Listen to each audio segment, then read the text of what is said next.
Independent ইউনিভার্সিটির public health বিভাগের আয়োজনে আইইউবির মাল্টিপারপাস হলে দিনব্যাপী সিম্পোজিয়াম অনুষ্ঠিত হয়েছে।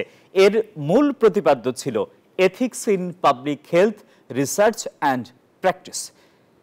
আইইউবি উপাচার্য অধ্যাপক তামিমের সভাপতিত্বে অনুষ্ঠানে প্রধান অতিথি ছিলেন বাংলাদেশ মেডিকেল রিসার্চ কাউন্সিলের চেয়ারম্যান অধ্যাপক ডক্টর সায়েবা আক্তার। স্বাগত বক্তব্য প্রদান করেন আইইউবি স্কুল অব ফার্মেসি ও পাবলিক হেলথের ডিন অধ্যাপক ডক্টর JMA হান্নান।